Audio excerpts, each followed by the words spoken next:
Halo, saya Aris Wicaksono. Kali ini kita akan membahas mengenai Accounting Information System atau Sistem Informasi Akuntansi. Topik yang ketiga mengenai Sistem Documentation Technique atau Teknik Dokumentasi Sistem. Setelah Anda mengikuti pembahasan ini, Anda diharapkan dapat menyiapkan dan menggunakan DFD atau Data Flow Diagram untuk memahami, mengevaluasi, dan mendokumentasikan sistem informasi. Yang kedua, Anda dapat menyiapkan dan menggunakan flowchart untuk memahami, mengevaluasi, dan mendokumentasikan sistem informasi. Dan yang ketiga, Anda dapat menyiapkan dan menggunakan business process diagram untuk memahami, mengevaluasi, dan mendokumentasikan sistem informasi. Mengapa perlu dokumentasi sistem? Yang pertama, sebagai auditor atau akuntan, harus dapat membaca dokumentasi dan mengerti bagaimana sistem bekerja. Tujuannya adalah untuk dapat menilai risiko. Kemudian, Bursa Efek Indonesia mensyaratkan perusahaan untuk menilai kecukupan pengendalian internal, dan auditor internal menilai penilaian risiko tersebut atau pengendalian internal tersebut. Yang ketiga, dokumentasi sistem digunakan untuk pengembangan sistem dan perubahan sistem dalam organisasi. Bentuk pertama dokumentasi sistem yang dapat digunakan adalah Data Flow Diagram, atau lebih dikenal dengan DFD. DFD fokus pada proses, source atau sumber, dan destination atau tujuan data. Kemudian ada data stores atau penyimpanan data.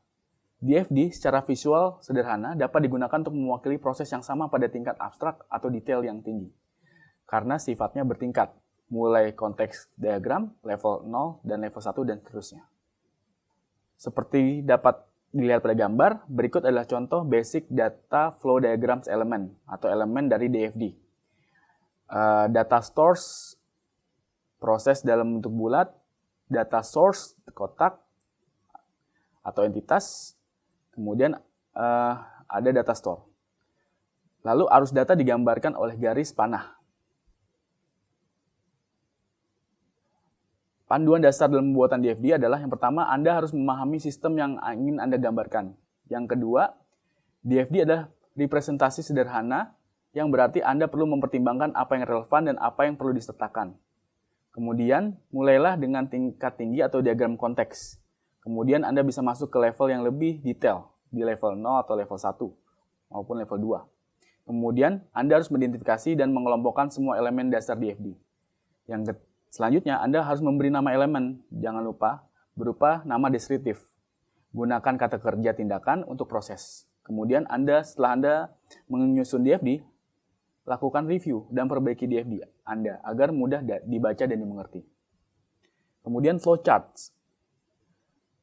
Flowchart ini menjelaskan sistem informasi dengan menunjukkan pertama input dan output, yang kedua adalah information activities, yang ketiga adalah data storage, yang keempat data flow, yang kelima adalah decision step atau langkah pengambilan keputusan.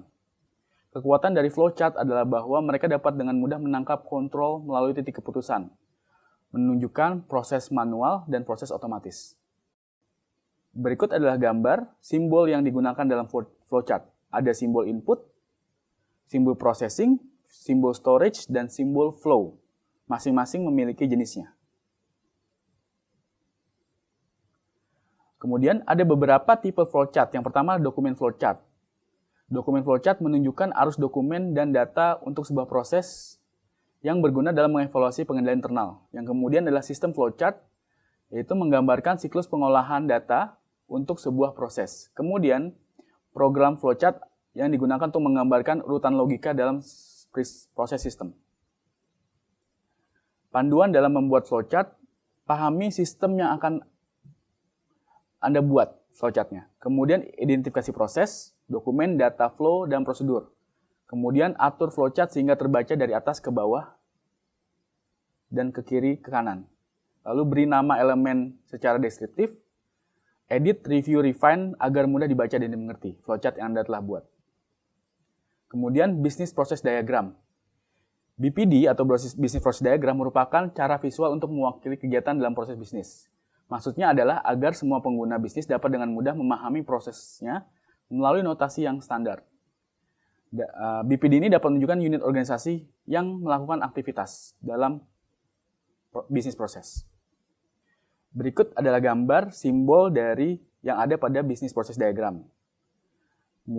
Simbol start, and activity, decision, flow, dan annotation information. Seperti yang Anda lihat dalam table atau gambar. Kemudian ini adalah contoh dari business process diagram parallel business process atau proses penggajian dalam sebuah organisasi. Kesimpulan dalam pembahasan ini bahwa dokumentasi penting agar sebagai perangkat dalam perancangan dan gambaran pengendalian internal. Kemudian, dokumentasi penting untuk mendokumentasikan sebuah sistem. Dapat menggunakan DFD, flowchart, dan business process diagram. Terima kasih.